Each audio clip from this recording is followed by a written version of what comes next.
I want to bring this up. So we're bringing Sinn on this week because he's got a very entertaining story. And Joe, this is around FSW, Future Stars of Wrestling. Coney, you have come there. You've done right. So the players involved. Joe DeFalco, the promoter. Right. The guy. Some of the guys that worked. Cross. How about the disrespectful son?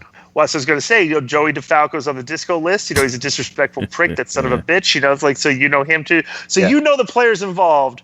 And Sinn is one of the trainers there right now. How many days a week are you down there? Usually, for sure, 1, sometimes 2 or 3, depending on if D'Lo or somebody or Kenny isn't there or whatever. I'll kind of like cover on a night or 2. But usually Monday is usually my night, and then maybe a Wednesday or Thursday. Who are the other trainers there? So we got Jake the Snake, Disco Inferno, Sinn Bodhi, D'Lo Brown, Kenny King, and then sometimes we have TJ Perkins and Kiki Taro. That's a lot of good talent, bro. Bro, that's a strong list of trainers for seriously. Like, it is? Yeah, because everybody knows every single person there and and they're pretty prominent. All right. So let's get into the story. So now, go ahead, repeat that.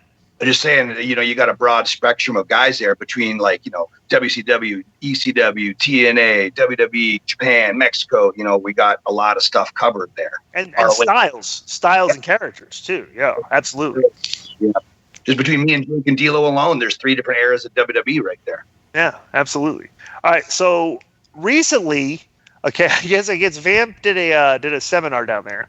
And got to come down and see how FSW works. And let's just take it from here. I think you've got a story kind of gestated out of this. Let's hear this.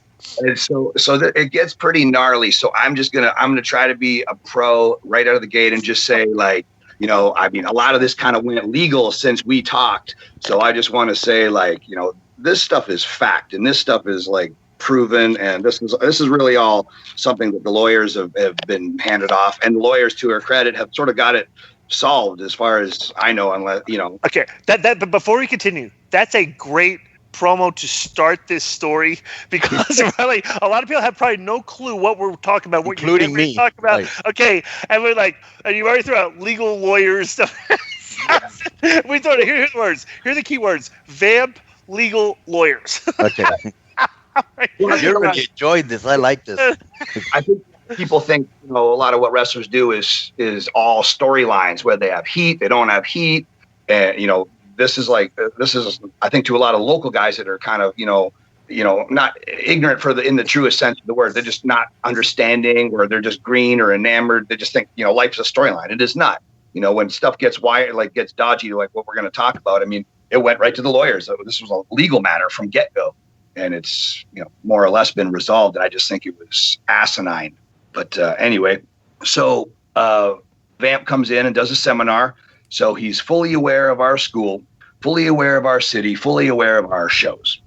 And, we have, as we have tons of different guys come in, road guys doing seminars. So he comes in, does a seminar. It's cool. Quick sidebar too. FSW runs about 40 shows a year, probably, maybe.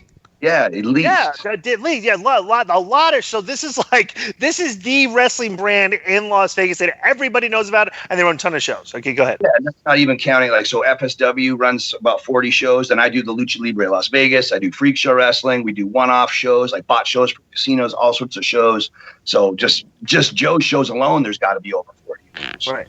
But so anyway, so Vamp comes in, does the seminar, and so I don't want to jump ahead with some details, but just remind me to come back, because I want to get in a couple of these sneaky details. But so he comes in, does a seminar. It's cool, cool enough, I suppose, whatever. And then we have him booked for a Lucha Libre Las Vegas show, which is my show that I've been doing since September of 2016. So I will just say again, Vampiro came in. I want to say that seminar was late last year. I want to say it was September, October-ish, whatever it was. But it was in 2018. And so he likes the city, he likes the school, likes the show. And then that's all fine and good. He's supposed to do my Lucha show, Lucha Libre Las Vegas. And then a couple days before, he powders out and says something that AAA needed him for something. So he was going to powder out. But he knew full well about the show. He was booked on the show. I've got all of the emails and all of the details and all the stuff. So I will reiterate, he fully knew about Lucha Libre Las Vegas, our show. He knew about the school, blah, blah. And then he comes to the school not too long ago, and wants a private meeting with Joe. And of course, none of the trainers are around when Vampiro was there. And he says, "Hey, Joe, I think you should I think you should fire Jake and D'Lo, Sin, Disco, Kenny, and just let me run the joint." And Joe was just like, "Yeah, I don't think so." Jesus. So Jesus has nothing to do with it. Bro, let me just say this thing, Sinn Bodhi. He must have really thought that there was something for him in Vegas because he moved from Guadalajara to Las Vegas. Yeah, I mean, okay.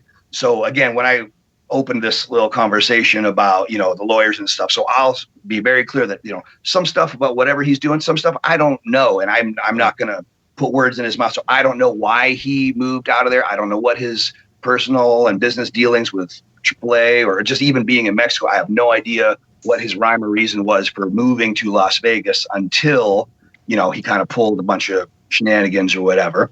So he calls me, and I want to say too, like, I've known Vampiro for probably right around the same amount of time, maybe just slightly shorter than I've known you guys. Like, I met you guys back in TNA when I was still wet behind the ears. I was only maybe 2 or 3 years in. You guys were cool with me. He was indifferent to me, but he wasn't a dick. He was just he was just him. And you guys were nice. And so anyway, these years go by, and I think he just figured, since I was this green guy and I was polite and whatever, I thought maybe he figured he could get away with more than he could. And again, legally, I'm just saying this is my opinion. I'll tell you legally fact, and I'll tell you legally opinion. So legally, that is just my opinion of what he was thinking he could get away with. And that's what follows. So not too long ago, a couple months ago, I'm in Mexico, and I get this message from him saying, "Hey, bro, I need to talk to you." So we talk, and again, I got it all, it's all there. And he tells me, he says, "Hey, man," and he's like super sweet about it. Like, he's like rolling up on me like Robin Hood when really he's Sheriff of Nottingham, like thinking I'm going to be some green jabroni that's just going to go, "Oh my God, it's Vampiro, whatever he wants," and I'm a nice guy, but I'm not a J-bron. Like, don't mistake kindness for weakness, Right. So he goes, "Well, here's the thing, man." He goes, "I got this big business partner from Croatia or Russia or whatever." And he goes, "Yeah, he really likes the name of your Lucha Libre Las Vegas. And the thing is like, copyright it and use it. And you can't really do anything about it." And I'm like, "Bullshit. Like, it's my show." It's like, there's plenty of public proof that it is my show, that I've been doing this for years. And he goes, "Well, yeah, that's the thing." He goes, "This guy's got deep pockets, and he doesn't mind taking you to court and drowning in court costs and blah, blah, blah, blah."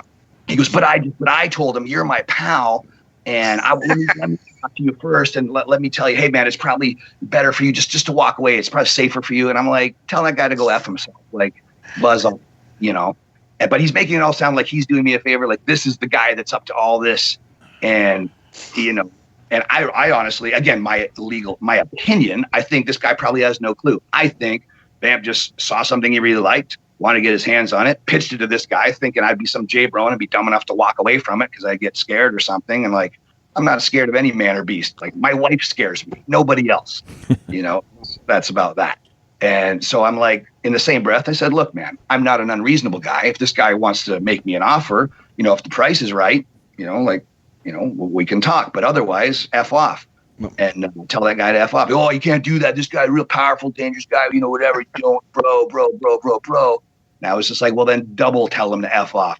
And, and he goes, No, we'll figure it out. And I want to book you. You're great. I want to book you. I got plenty of great ideas for you. I go, "Great. If that guy wants to buy the thing and we can come into an arrangement, you can pay me to wrestle over and above that. I'm reasonably priced." "Oh, bro, I'll see what I know he wants to, he doesn't want to pay the talent a whole lot. And he wants to go brand heavy. And he really looks at the talent, like they're not important." I'm like, "Doesn't sound like a guy I really want to work for. So like, give me a break. What do you want to hear from me?" Bro, let me do this. This is so fantastic. All right. Because basically he thought that he could basically run a level, like a video game levels, if there's like 50 levels in the game, he thought he could run the level 1 gimmick on you, the work, like, "Hey, I'm just going to tell him that, like, these guys got deep pockets and they'll put economic pressure on them when they sue them and stuff, and then we'll just get them to walk away. So like, okay, I'm going to work it's going to be that easy, right? And then, like, as you say, no, man, and you start like trying to like keep impressing to like where his story has to go further and further and further, which it just gets so much more ridiculous. And you see, because he's making this stuff up as he goes along.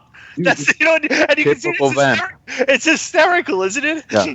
I was just so baffled. I was just so stupefied that somebody would have the audacity to kind of pull something like that. I'm like, this is stuff from movies. Like, I'm like, it's just a shitty storyline. I'm like, are you kidding me? Like, this is an NWO trying to take over. Give me a freaking break. Yeah. And so I said, look, man, I'm in Mexico. I'll be back in a couple of days. I go, if you and your boss want to sit down and meet, I'm not an unreasonable guy. Maybe we can work something out. If we can, great. If we can't, then, all right. And then, so I didn't hear nothing. And then all of a sudden I get, some of the local guys call me up. I get all the little birdies reporting in saying, hey, Vampiro ran a tryout and your Lucha Libre Las Vegas logo was up everywhere and stuff. So I was a lawyer. That's what Ed did it, right? I was like, yeah. Oh my God, that's great. Fucking off the phone with them. I'm talking to lawyers, I'm talking to some pretty big lawyers that I know, and they're like, we got you, man. You're just fine. He goes, right. They can't call you, bully you, whether they got $1 billion or whether they have nothing, it's unequivocal that was your show. Like, if somebody wants to, like, they filed like a trademark, all this kind of stuff or whatever anybody wants to copyright or trademark anything, their lawyer has to do the due diligence of searching, just a simple search to see if that is already a thing. And if it is, then you simply contact that person and say, hey, may I borrow, buy, rent, lease, have, whatever. Then that person can, then you can negotiate. They do such thing. Vampiro just jumped to, hey, you better just give it up and run away before, these scary guys from overseas just do something awful to you. But bro, but please, I'm your buddy. I'll book you. Like, oh yeah, you just take the show. It's cool, man. So I'm talking to lawyers and they're just laughing. They're like, no way, and they were even thinking like, and again, this is what they're supposing is that this company did that. No idea that, that I even was there. They've probably figured that Vampiro would he said, hey, this is my idea, blah, blah, blah. I'll take care of it. This and that, whatever. Jesus. And he does this tryout at a casino where they don't have a wrestling ring or anything. They have a boxing ring.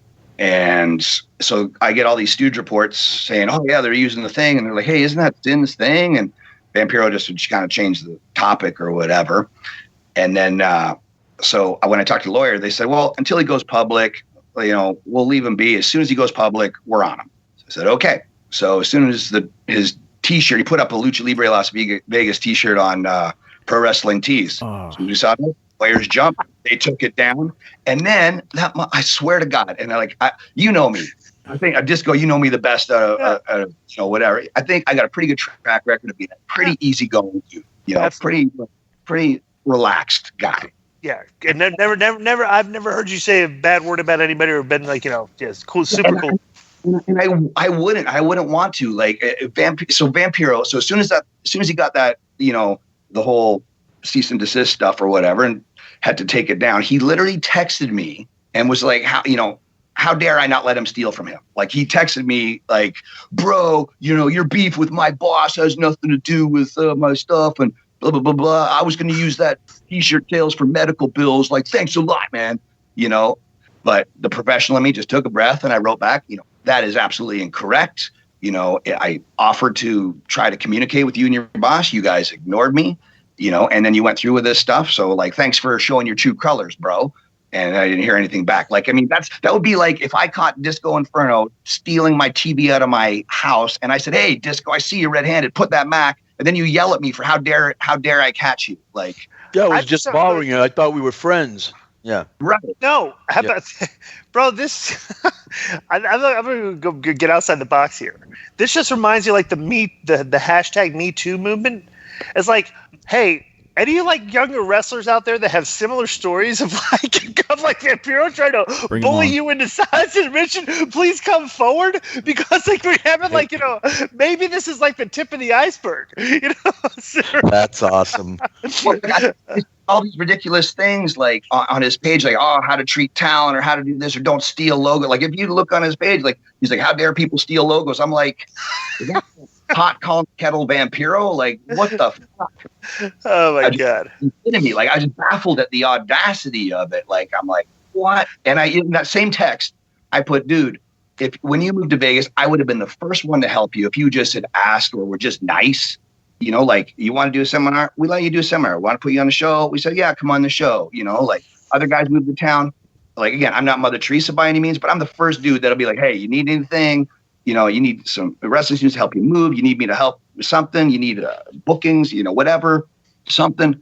And then, I mean, like, the guy hasn't been in the town for a month and he's already like burned every bridge. Tune into next week's episode of Keeping It 100 with Conan for the conclusion of Sinn Bodhi's controversial story about Vampiro in Vegas.